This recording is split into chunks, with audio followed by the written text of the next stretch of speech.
This episode of the Coarse Grind Podcast has been brought to you by Central Sports and Graphics Incorporated, family-owned and operated screen printing and embroidery business located in a historic storefront on Old Berwick Road in the heart of Espy. They've been doing screen printing for over 20 years. They have high-quality product at a low price. Be sure to check them out. Central Sports and Graphics Incorporated, 570-784-1212. Now, on to the show. This is Dr. Serena Kajani from the Tri Channel, and you're listening to the Coarse Grind Podcast with your host, Shawn Rosler.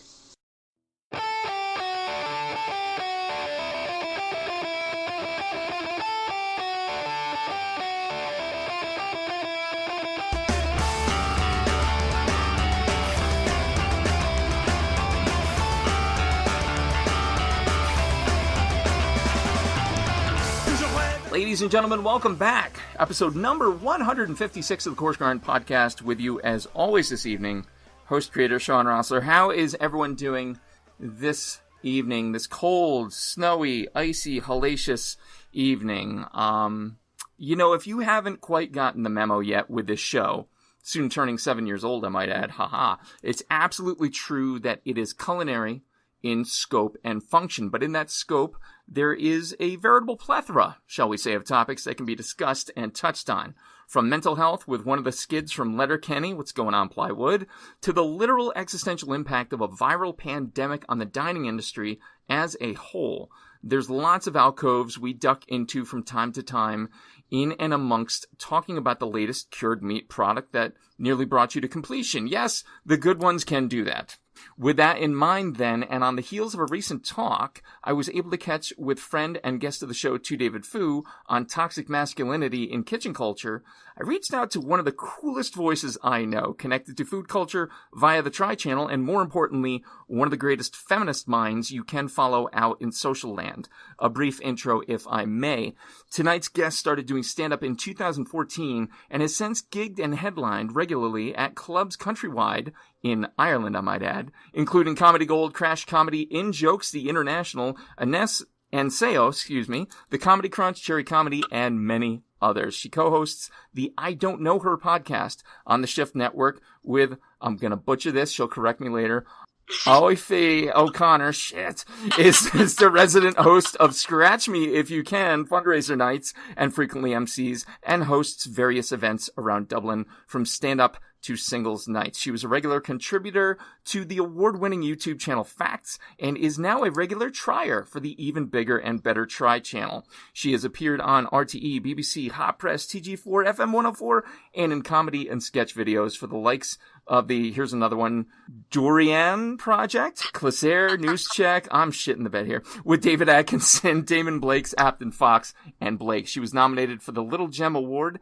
at the Dublin Fringe Festival in 2019 and received the Dublin Fringe Award nomination for her run on the festival last year. She's an absolute thrill to watch, try whatever is thrown her way on Try, and has been described as feminist comedy at its finest. And in an industry where we could use both a laugh and some informed sensitivity, I can't think of a better interview to tee up, so let's get to it, ladies and gentlemen. And everyone in between, comedian, fellow podcaster and YouTuber, and Try legend, I won't screw this one up, Blaithin de Burca. What is going on? Hi, thank you so much, guys. And after all that, you've made me realize I really need to cut down my bio in a pandemic when you haven't gigged in a year. It's really a lot to claim. For sure. But I think it's all well deserved. And yeah, you called out all of that, and I was like, oh yeah, remember I used to do all that stuff. Remember that time? Yeah. So awesome to have you on. So awesome to talk to you. I know we've been talking for a little bit, and you are just an absolute thrill to watch. And so to combine, I guess stand-up comedy could be considered a modality, and then feminism mixed into that. My take, my glean that I always do when watching your stories out on Instagram, being blah for those interested in following along, is always kind of like a self-check. I didn't necessarily come from a come on, don't be a sissy household or anything. I was not brought up in that way, and yet, I think those of us who are of the male predilection are kind of born into it and need reminders, and you are that wonderful breath of fresh air. So I couldn't wait to have you on. Couldn't wait to talk food, because I see a lot of food come across your way, too. And Yeah. so Yeah. looking forward to combining the two before we get rolling for folks with terrible short-term memories like yours truly, or for folks new to the show, starters, mains, afters, starters. We're going to talk about the history, the backstory of where they came from. Mains, we'll talk about where they're at, and finally afters, a little bit more irreverent, a little bit more off the cuff, but no one has been severely injured in 155 episodes, so I don't see it happening here today, but who knows. So without further ado, Blaithin de Burca, tell me about where and what you grew up eating. Okay. It feels like, okay, we're rolling on this. We're Great. rolling. Yeah, so I like, and it's so funny because I did expect this question, and yet I'm like, oh my god, so many things come to me, and I don't even know what order to put things in. I guess when I think of my upbringing when it comes to food, you know, I'm really, really lucky. I'm very privileged. I got to travel all over the world when I was very young. My parents always found it very important for us to, like, it wasn't necessarily important for us to have the most up-to-date, like, you know, brand name clothes or anything like that, but what was important was that we were well-traveled and well-read, and so I got to try all kinds of cuisines from a very young age, and I was always encouraged to. And so from a very, very early age, I've loved olives. I know that they're like a very acquired taste, and so I remember like eating jars of olives like since I was pretty much since I could eat. So that's kind of like the main staple of throughout my life. But then I think of things like every Sunday in Ireland we have a tradition, well, in my family anyway, we would go over to my grandmother's house and we would have our Sunday dinner there, which was basically like having a Christmas dinner every Sunday. Nice. Yeah. Damn. And what did really what did that Sunday Christmas dinner consist of? Tell me about that. So you've got your bacon or ham. It's like a big hock of ham. Yep. I don't know what you guys would call it. Like a ham. Yeah, right? I am. Yep. Yeah. Okay. So we have ham, we have chicken. Except for on Fridays, we have fish on Fridays, obviously, because very, very Catholic household. Not my household, but my grandmother's, absolutely. And so no meat on Fridays. We would have potatoes. Oh, there'd always be a soup, but my grandmother, she lived in a place in Dublin called Santry. So the soup didn't have a flavour, it was just called Santry soup. Santry soup. So got it. I was raised on Santry soup. So you'd get over the usual, the vegetables like carrots, turnips, things like that, and then you've got your potatoes, your chicken, your ham, sometimes beef as well, but like very, very rarely, and then you've got your soup, and then you have the choice as to whether you have your soup first and then your main, or you can have it all like mushed up together into like a makeshift stew. And then followed up by every single weekend, every single Sunday, my auntie Una would get us all, that's, when I say us all, I mean myself, my sister, and our 4 cousins. We would get now I'm going to name some things that you probably don't recognize, but these are types of candy. Okay, I feel like I'm on a quiz show. Let's go. Go ahead. Right. Okay, we would get a chalk ice, a packet of Roundtree's fruit pastilles, and a packet of Cadbury's buttons every single weekend. And I hate all 3 of those things now. You do? Now, Cadbury's I recognize. The other 2, I have no idea. Yeah. No idea. I hate Cadbury's chocolate. Right on. So wow, I mean, it's so funny because conceptually, I think here across the pond, and in talking to Serena, I feel like the divide was even less because she's here stateside now. But like when I conceptualize Ireland, I'm like, the food's not that different. But when I hear about it, it actually is. It's this divergent, beautiful, culturally rich backdrop, which is why watching the Tri Channel is so much fun, because it's stuff that we look at and we go, yeah, what's the big deal? And the reactions you have are so genuine and so like self-realizing, because you kind of take a step back and go, wait a minute, I enjoy that shit? What's going on here? Maybe I should reconsider some things in my life. So I know from your story, of course, and from talking to you that, food is important to you. Obviously it's important to us all, but, some of us take it to a deeper level. How did food really begin to become more than just sustenance to you? And describe why it is. Okay, great question. So I think probably I would have to track that back to exactly what I'm talking about, where we go over to my grandmother's. We call her Mamo, so I'm not going to call her my grandmother anymore because Mamo is her name. May she rest in peace, bless her. Yes. She was one of the most important people in my entire life. I don't think that there's a day that goes by really where I don't think of her at least once in some kind of way. And see, this is the thing, is that when we went over to hers every Sunday, it wasn't about the food really. Like, it was always the same food. It was always about the company, you know. It was about myself, my sister, and our 4 cousins watching movies, the same movies over and over and over again. We would choose a movie and like watch that one every single Sunday for like a year.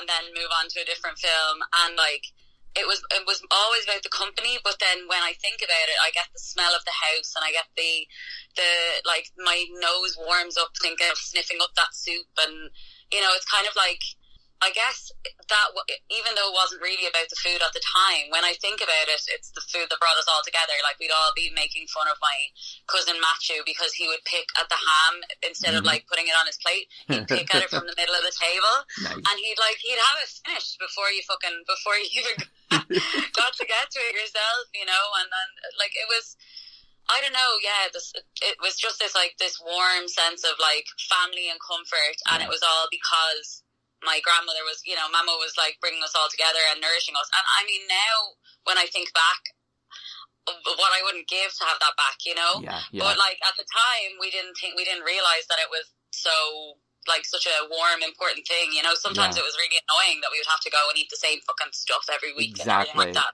Exactly. And isn't it funny that as life goes on and as distance chronologically and geographically expands, that you begin to realize, and it's past the point. So, safe to say that Mamo was the greatest culinary influence in your life? I would not say that. You would not say that? Ooh, I'm interested now. Absolutely not. Who would you? She made the same fucking thing for dinner every single day. So, if you had to name somebody, who would that be? Who made food? Okay. Yeah.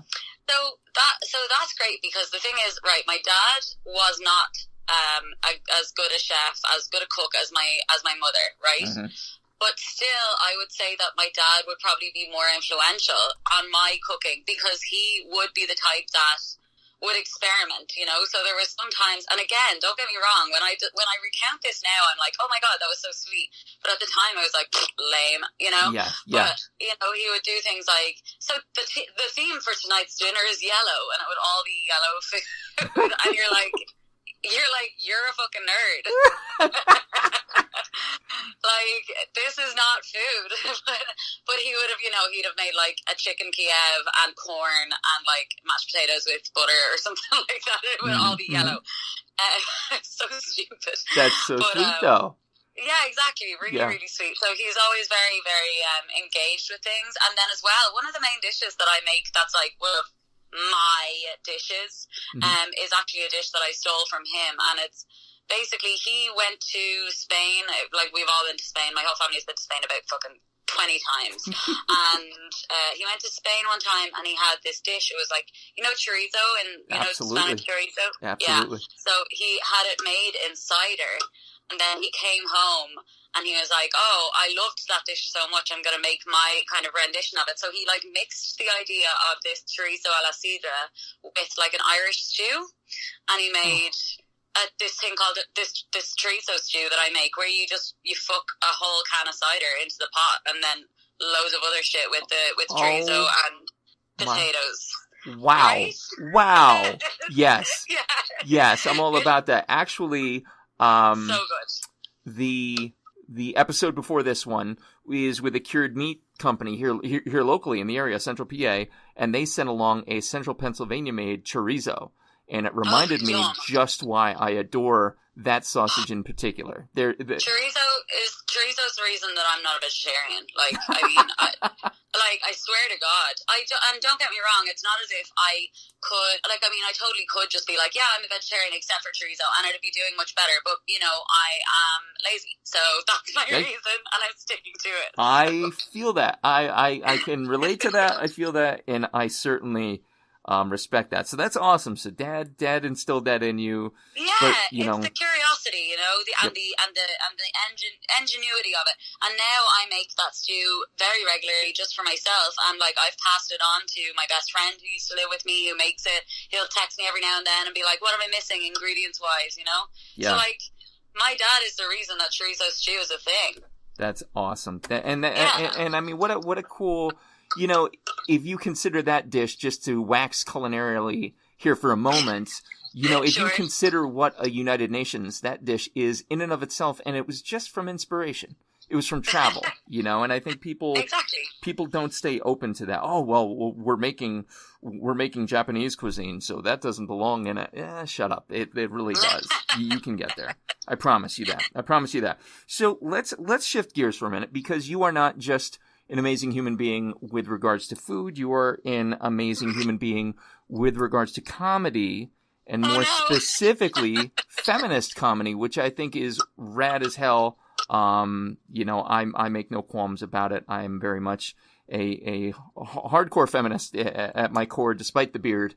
It throws people off, I'll be honest. But no, I think the values inherent are just so strong, so wonderful. And then to mix it with comedy is great. So I'm going to take what I would typically, ask of guests regarding their culinary accomplishments, and I'm going to turn it into your comedy side of things a bit, and just kind of skew the road a little bit. Obviously, you've been doing comedy going on 10, 12 years, maybe? No, God, no. Okay. Oh, wait, no, math, damn it. 7. I was like, please don't say that. Then people will Shawn, think that don't balance the checkbook today. Math is not your strong suit. So these 7 years or so. Yeah, and like, can we please write off last year, because I haven't stepped foot on a stage in over a year. We're going to put 6 with an asterisk next to it. You know, it's like, yeah, please. Yeah. And we can put that next to my birthday and my age as well. Yes, we absolutely should. Take a year off. Even though she looks perpetually 25, and it's annoying. With that in mind, talk to me about all right.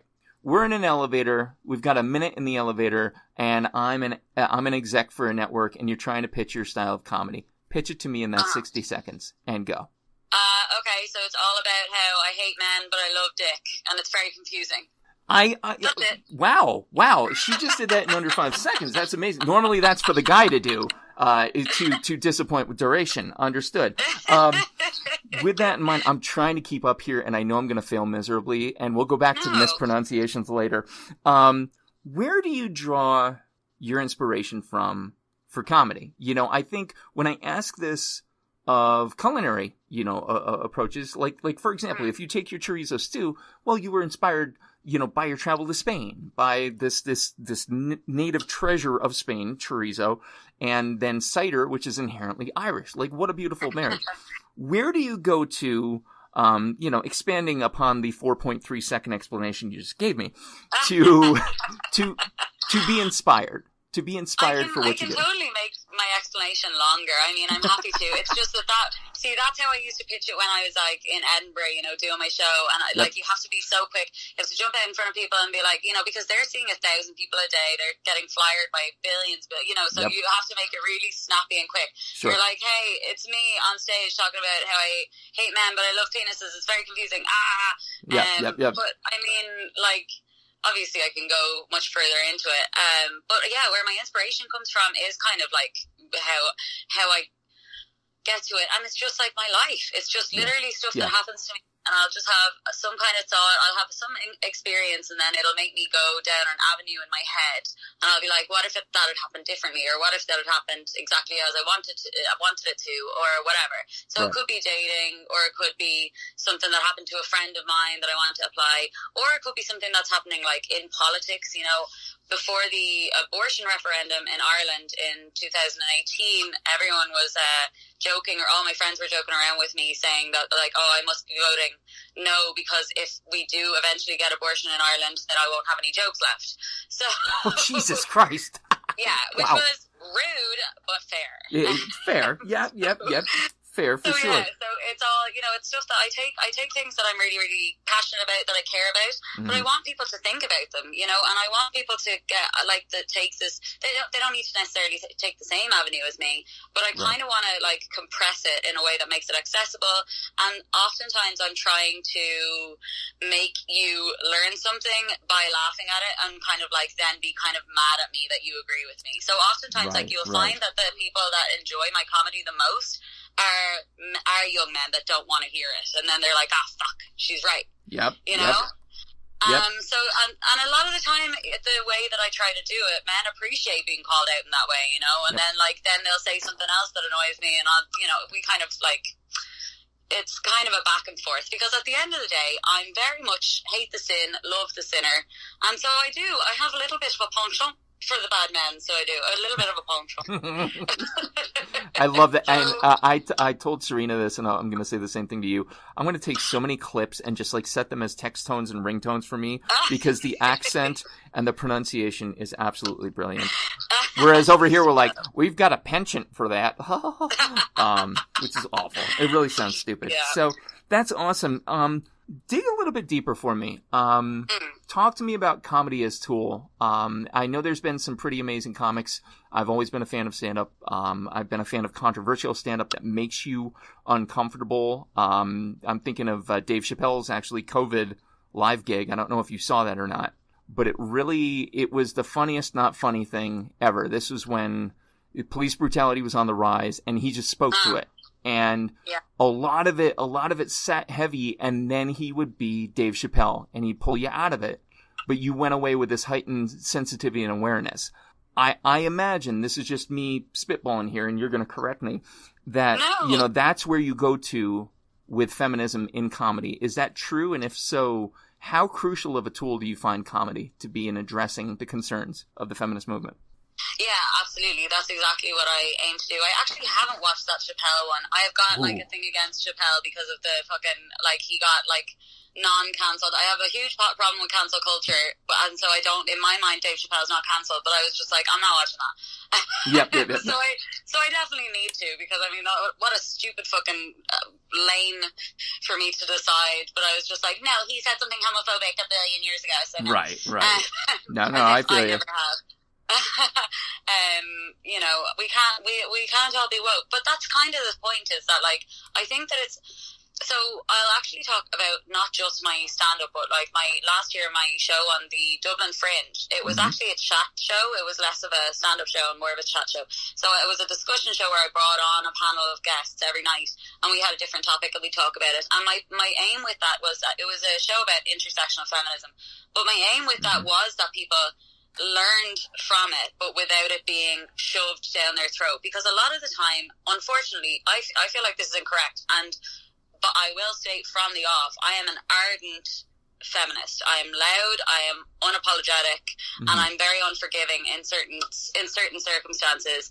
However, I do also know that I also recognize that we're all growing, and we're all trying to grow, and as long as you are trying to learn and you're not, you don't have the barriers up, then that's perfect, and that's where I want to get you. That's where I want you sitting there listening to either me or my guest talking about whatever the topic of the night is, and having an open mind to it, and then at the end of the night coming away being like, wow, my fucking face hurts from laughing, and now I know something, now I know something more, or now I understand something that I only half understood before, or now I understand something that I already understood but I didn't have the words for it, or I have this joke now that I can bring to my friends and I can make them understand it because I heard someone else explain it better, so it's a good vehicle.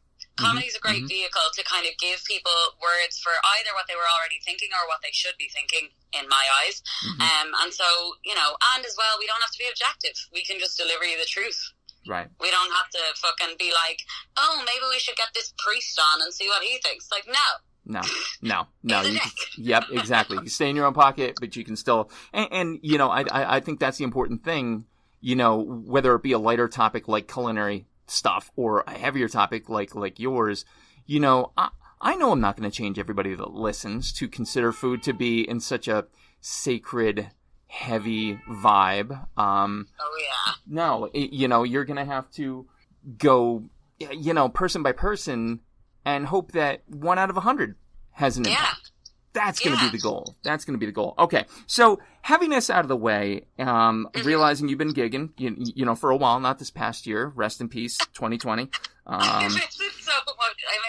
Oh man. Talk to me about best gig ever. What was it? Where was it? Oh my God, I don't know. First of all, I've got to say, right, this is undiagnosed, so please don't come after me, any gatekeepers of this thing. But I've been doing a lot of research this year, and I think I have ADHD, and that has made it so that I have no memories, but I already had no memories, but now I have an explanation for why I have no memories. So, because before I used to just blame it on substance abuse, which, I mean, I suppose I could still do. Right, but sure. So I can never really pinpoint, and I don't have favorites of anything. I have lots of, like, standout gigs. Like, I mean, I loved my show on the Dublin Fringe last year. Every night of it was great, and yet it's one of those things where it's a whirlwind. When I think back, it's like it's all 1 millisecond of a memory, and yet it's like a really, really happy time in my life, you know, where I was producing something that I was very proud of. But then again, I don't know, standout gigs. Usually, I mean, it's usually got to be one where I had a really terrible heckler and that I fucking owned them. I gave them a dressing down, which has happened a good few times. And there's one in particular where it was like a college gig out in a college that's ages out of Dublin City, and I was just like sitting there while he was heckling the woman in front of me, like the woman before me. And I swear to God, like the woman that was headlining, Ruth, she's a friend of mine. She turns to me, she goes, "Blaithin, what are we going to do?" And I went, "Oh, I fucking hope they're still going when I get up there. Like, you wait and see." Yeah. So the problem was as well that they were having a go at the woman before me, and that really pissed me off, because you don't want to be the white knight where you're jumping in when someone else is on stage. You want to give them the opportunity to defend themselves, but you also don't want to just watch someone be torn asunder by a group of fucking fuckboys, you know? Yeah, totally. So I mean, I got up and I tore them a new one, I believe is the technical term. And yes, I believe that comes from the Latin origin of nuus anus. Go ahead. Yes, exactly. And then, like, I mean, and of course they all loved it. Like I said, they really want to be told off, you know, they love the idea. They're going to go have a wank about it later, like that kind of thing. And then I was hearing about it for months afterwards. Like, I had people coming up to me at gigs months afterwards being like, "I heard that you did this." And I was there, it was just so natural for me to do it. I just couldn't, and I wasn't mad for myself. I was mad for the people before me and for the fact that my friend was headlining. And I was like, I'm not going to allow my friend to get up onto this stage when the crowd is this rowdy. So I suppose that would be a standout one, but I don't have a best or anything like that. Okay. I can't remember. All right. No. I feel that, and I'm gonna have to. I'll send you the link to one of my favorite heckler handler moments of all time. Opie and Anthony were radio celebrities here in the States, and Bill Burr, who he's now on The Mandalorian and shit, but he was a stand-up comic. Oh, okay, cool. Have you ever caught his 7-minute handling of the crowd? I will have to send this to you. I think I probably have. I'm not the biggest fan of Bill Burr. Now, and I'll be clear about this. I think that Bill Burr is an amazing comedian. I think that he's, like, excellent. He's, like, top of his field for what he does. Yeah. I do think that he's great. But his comedy isn't necessarily up my avenue because there is a lot of, like, you know, fat shaming and shit like that. Yeah. However, I do think that he does it excellently, and there's certain jokes that, like, I would never, ever, ever tell, but he tells them, and then I tell them because I'm like, yeah, have you heard this Bill Burr joke? Yeah, so yeah. He's not my favorite because he's not really my cup of tea, but I do recognize that he's amazingly talented. Yeah. The way he handled that crowd, you know, specifically, I mean, unreal. Unreal. I'll toss you the link just in case. But so, all right, so if we have a best, and even though we don't have a best, we have some front runners. There's gotta be worst night ever, bomb night. Yeah. Can we? Oh God! And like I've probably just blocked those out, to be honest. Okay, right on. No, I hear you. I can think of one or two. Right, I can think of one that I know isn't the worst, but then while I'm telling you, I'm sure that the worst will probably come into my head. But there was one night where. So we got there, myself and another comic that he had driven me there. He had gotten me the gig and he had driven me there. And he had warned me on the way. He was like, now the guy that runs this gig is kind of like, you know, he's not, you know. And I was like, yeah, no, look, I mean, most of the guys that run the gigs that I do are, you know what I mean? It's like they're not nice people. Right. And so I had been warned. We get there. everybody in the crowd seems to not be there for the comedy at all. They seem to be there for some really popular guy that's on after us and he's a musician, which is all well and good and that's fine, but it's like either be in the room where the comedy's on and stay quiet, or go and have conversations elsewhere, because we are literally trying to, if you're talking to each other, we won't be able to get to the end of our point because we can hear you. Right. And it was a teeny tiny room. So they were all chatting away throughout it, and so I was going, okay, this is one of those gigs where, I wasn't even getting paid for it. It was just like some fucking stage time and fucking Mullingar at the back out of nowhere. And so my mate gets up, he's doing his bit, and then I had just decided, okay, I'm just gonna get on stage, do my bit, and get off. Like, no problem, that's grand. I couldn't care less. I'm just going to go up, do it, not wait for any laughs, and then get off. Yep. And I'm there on stage doing it, and my mate that had brought me, he said that the booker, while I was on stage, the booker turned to him and he went, "What kind of comedy is this? Is this that feminist comedy, is it?" Jesus Christ. I know, this is when I was early on, so actually it wasn't as much actually based in feminism. Like, there was a little bit of talking about how I liked sex and that kind of, that was it. Yeah. And he just thought, like, it's feminist comedy. My friend had to be like, no, I think it's just a woman. It's just a woman doing comedy. Don't worry about it. Oh, like, man. Oh, yeah, God. Not all rooms are built for, not all audiences are built for my comedy. Although I've gotten better at turning the room around. It used to be that I kind of had this, like, you should never blame your audience. You should be able to win them around, Yeah. even if they're not on your page. But yeah, that was not a great one. But but you see, I don't care about a bad gig as long as I get paid for it, and I never get paid for gigs, so. All right, that certainly straightens that out. But that's such a great point about turning the crowd around, because I think whether you be a broadcaster, podcaster, comic, whatever, you have the ability to share experience, to share knowledge, and hopefully change a position on that. Again, it goes back to if you change 1 in 100, I think you're doing a great job. Like, you're not going to change the person, but you can at least enlighten them to something. We're coming off the heels of 4 of the worst years in this country's history since 1812, right? And so we've got this demographic that has chosen to espouse racism, sexism, all these isms. And, there is a point where you do try to counter with education. Like, hey, did you know? Like, there's a term my wonderfully talented, intelligent, amazing wife offered up to me, and I'm sure you'll know of it already because you're 10 times smarter than I am. Positionality. So positionality has been introduced to me as a upper middle class, white, straight male.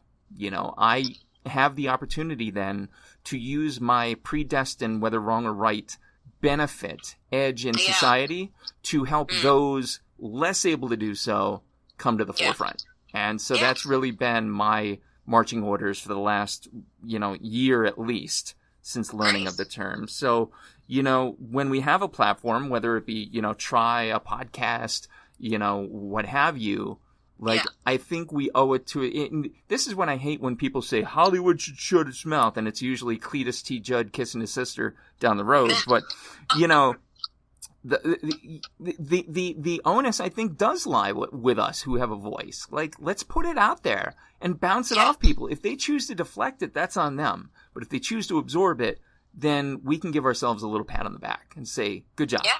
Good work. Yeah, 100%, yeah. And again, like, that's a great thing about comedy. Now, look, I don't want to be one of these, like, fucking, self-serving assholes that's like, comedy is gonna change the world, man. It's like, I don't need to be so sanctimonious about it, but it is a great thing that, like, the position that I come at it from is that, like, you don't have to agree with me as long as I make you laugh. I'm like, haha, gotcha.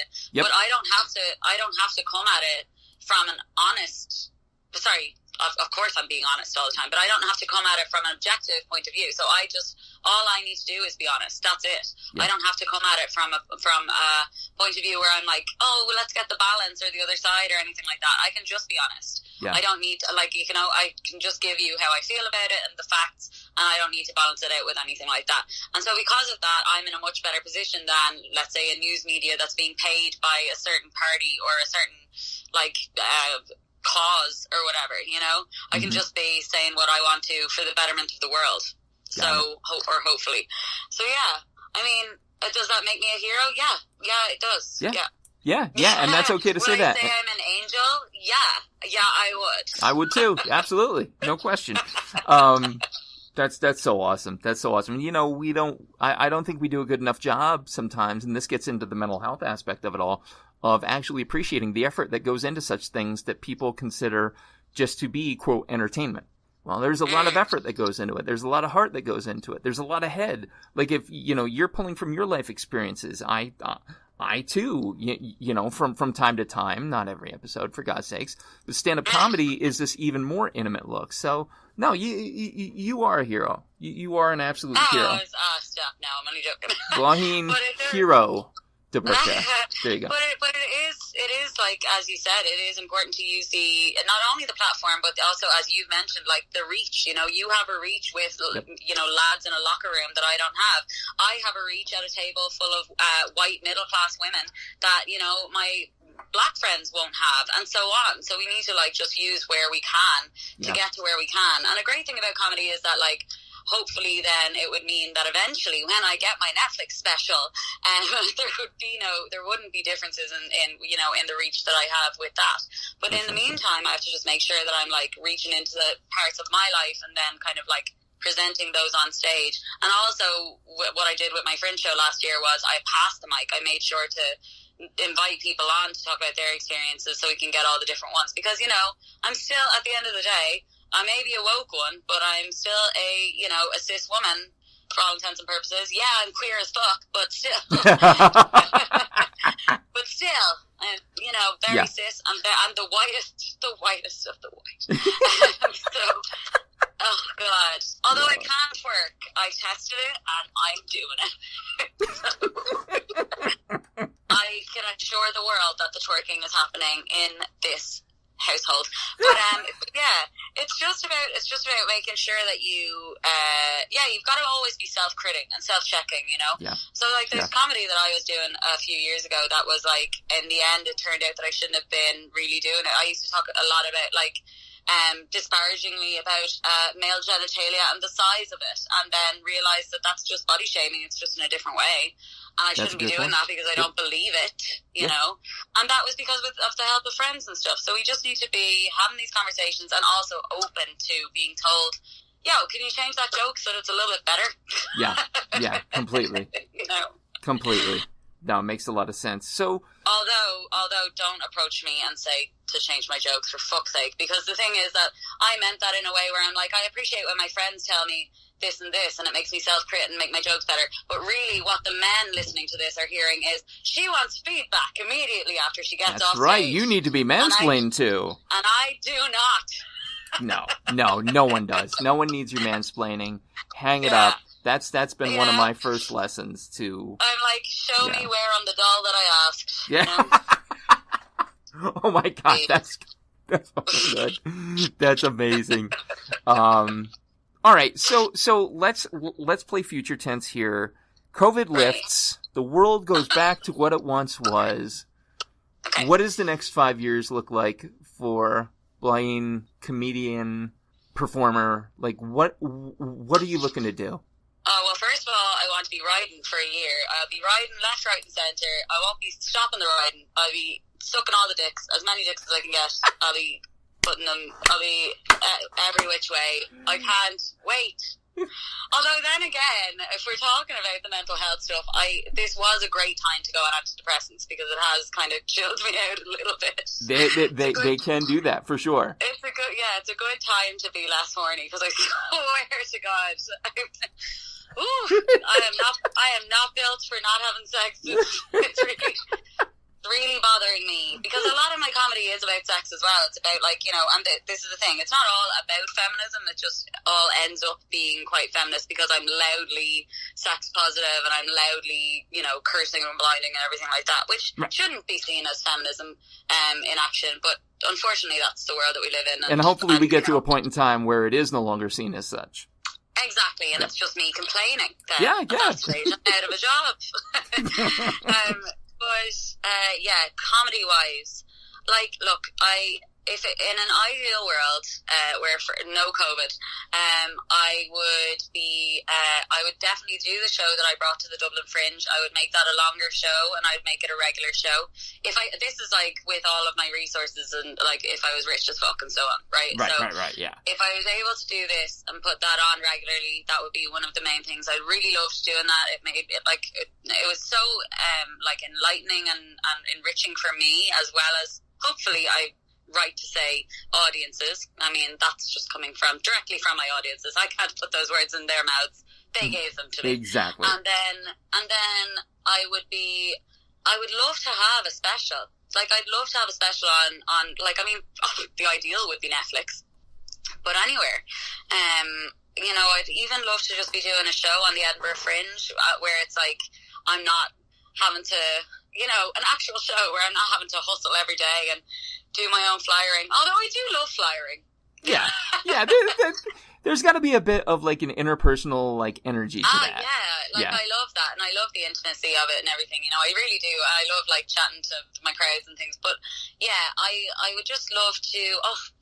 It sounds so corny and sad, but I would just love to be doing what I love and getting paid for it. Because at the moment, like, I have a full-time job, and and even without COVID getting in the way, like, I wasn't getting paid that much for comedy anyway. Like, you get some bits here and there, but Ireland really isn't very nurturing of comedy.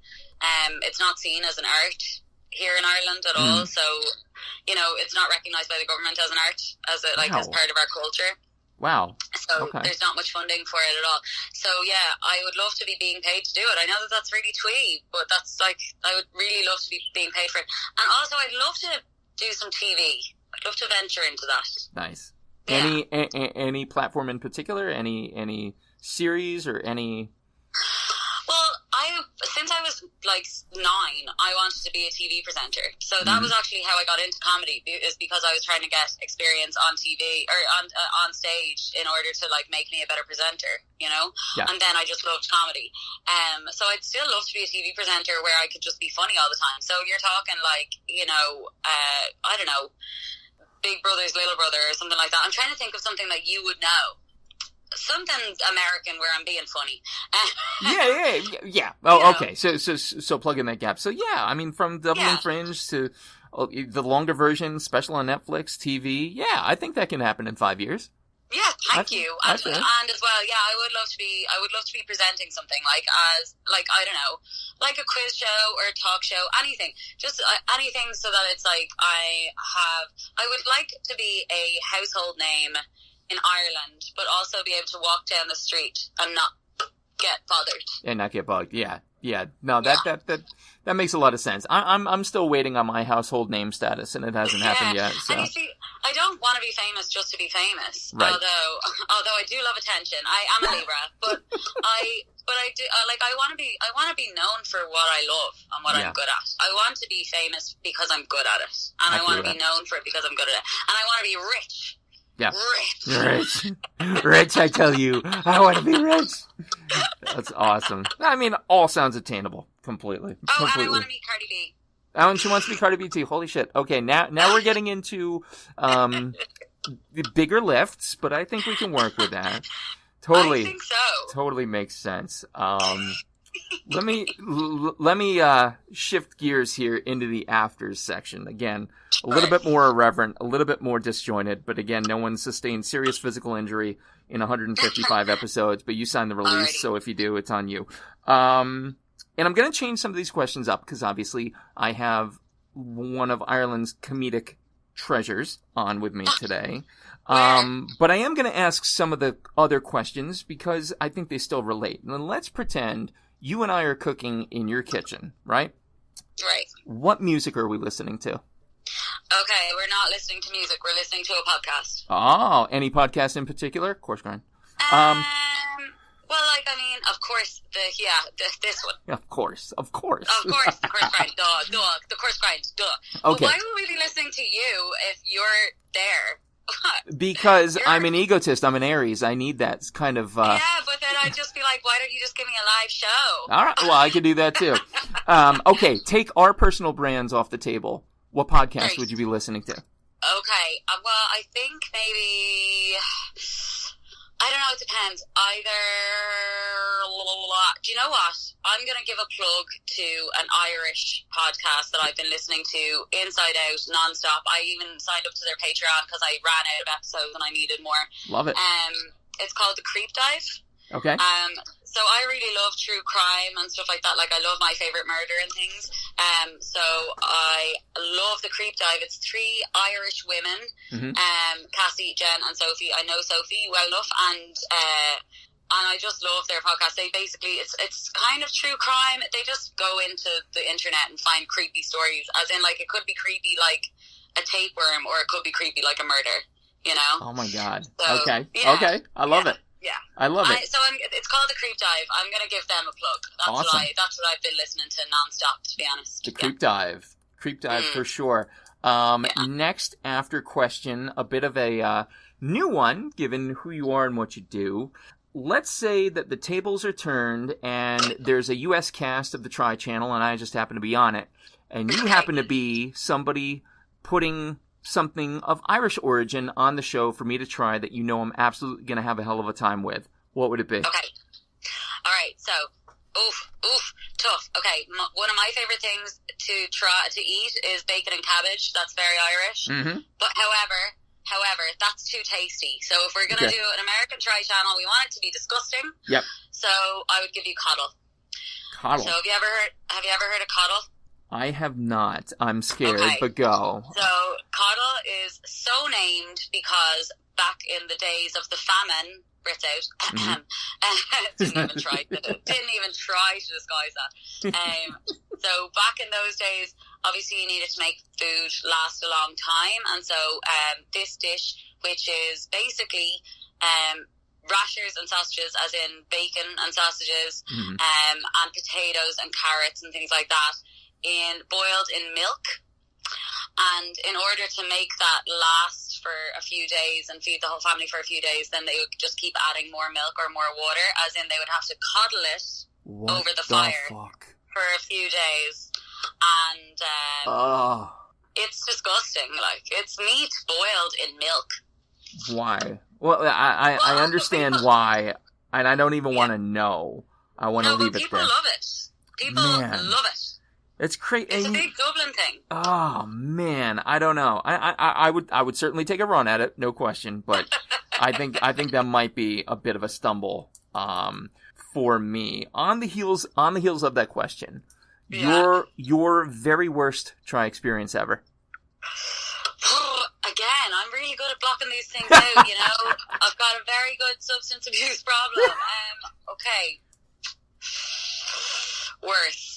I'm sure it was probably recent. You know, recently Shawn made me try like a Bean Boozle challenge. That was fucking horrible. Yes. Like, I hate spicy foods, and Shawn knows that, so that was rude. That was real rude. So probably. But you see, I think that this is funny because, like, Tri Channel comments now. Actually, I haven't looked at the comments in years because they got to the stage where it was just like, why? You know, if I want to hurt myself, why don't I just go hang out with men? Am I right? Right. I don't read comments anymore. Yeah. So people can just stop being mean in the comments if they're already doing so. But people always think that I hate everything, and it's funny. I have like such an open palette, and yes, sure, I won't necessarily like everything, but I don't see everybody going on this channel liking everything. We're not supposed to like everything. Right. I am very open. Like, there's stuff that other people have said they're not trying, and I'm like, get it into me, you know? So, yep. I don't know. There's nothing that I've really, really, really hated. Okay. Except for spicy things. Except for the spice, yeah. And I think anyone that watches you knows that, picks that up straight away. Yeah. All right, ready? Hypothetical situation. We're going to strand you on a deserted island, and you can only bring 3 foods or drinks or food type items with you. Inexhaustible supplies through the magic of imagination, but only 3 food or food type items. What would they be and why? Okay, can I have a meal as one of I think them? so. Or can I can't, because it's like, if I'm trying to make the meal out of 3 ingredients, it won't happen. Yeah, no, you can pack it together. Okay, so first of all, New Zealand, Sauvignon Blanc, obviously. I'm a big drinker.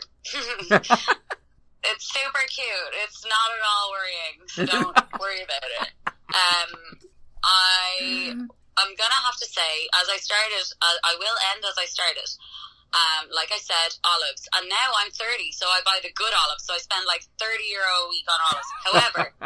However, what I'm gonna do is I'm gonna take those olives, I'm gonna put them in a salad. And this is something that I make. I don't have a name for it. I'm just gonna make it up right now. It's called a blalad, which is blind salad. Ah, I like it. I'm writing it down. But it's a Greek salad with like loads of extra shit thrown in there, and so that's what I would bring. So it's got kale, it's got feta, it's got olives, it's got pickles, it's got peppers, it's got capers, it's got everything, right? Completely. I love it. All of that. I love that it. in there, and lemons. You heard it here first, folks. The blalad. It has been coined. It has been created. All right. Next question. Melanie Denea made this wonderful 2-book series called My Last Supper and The Next Course. And in each, there are 50 world famous chefs, one picture of each, and the same questions lined up to them. And they all center around, if your ticket's getting punched tomorrow, what is your last meal today? And so I ask you, Blaithin, what would your last meal be? Yeah, I think it's going to be the blalad. The blalad. I love it. I think so. It's got to be the blalad, but it's got to be, like, you have to let me make it. I'm not letting some fucking prison officer do this. I presume that this is my last meal as in prison. Yeah. I'm on death row for being too fabulous. Exactly. The blalad it is. And I think so. It's got to be the good olives and the good feta, though. Absolutely. Oh, I mean, without question. I think we can splurge on that. And last question, I'm going to switch it up to, again, my wonderful, wonderful, spectacular, amazing guest. I would typically ask at this point, what is food to you in a single word? But I'm going to ask you, what is comedy to you in a single word? Expression. Love it. But, like, I was expecting the food answer, or the food question, and then, do you know what's funny, is that you were about to ask it, and I was like, fuck, you thought of an answer, and then you've forgotten it. And then you asked me a different question, so I'm kind of happy. I've been at this a while. I like to keep things unpredictable as much as humanly possible. I'm gonna say expression. But, like, I mean, comedy's also, like, so, it's so loving, and also so hateful. It's great. It's everything. Expression's good. Yeah. I love it. Absolutely love it. So if you, listening at home, are looking to check out more Blaithin de Burca, and why wouldn't you not be? Why wouldn't you be, rather? Sorry, that actually came out as a double negative. Awful of me. Slip it in there. Instagram, being blah. YouTube, you can check out All Things Try, as well as the I Don't Know Her podcast, which is available also on iTunes and other fine podcast venues. We're on a bit of a hiatus at the moment. So just so everyone knows, if you're like looking for it and you're like, well, that can't be, they haven't done anything since November. That's because I had a breakdown. So. All right. So slight hiatus, but if you're new to it, go back, check out the catalog. Really get yourself. We will be back. And they will be back for sure. Yeah. Again, Ireland's comedic national treasure, Blaithin de Burca. Thank you so much for hanging out with us here today. It's so weird to be called a national treasure. You are. You absolutely are, and you're a hero. Who told you that? It wasn't the president. It wasn't the president, but you're also a hero, so you can't forget that either. We got a lot of titles here to work with. So, again, I cannot thank you enough for taking time out of your schedule to be here with us today.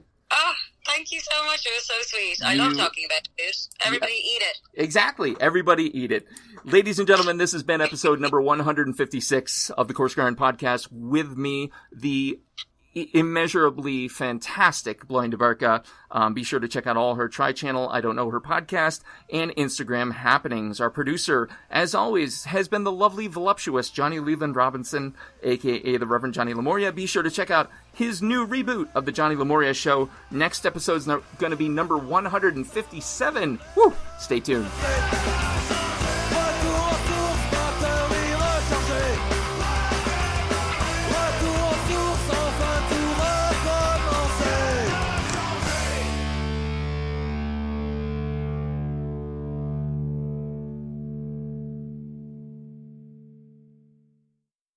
Are you passing through central Pennsylvania and looking for one of the best dining experiences and craft brew menus around? Look no further. Turkey Hill Brewing Company and 991 Central Road in Bloomsburg, PA has everything you could ask for and then some. Service, food, beer together. Unbelievable. Be sure to check them out. Call them today for reservations. 570-387-8422. Call today.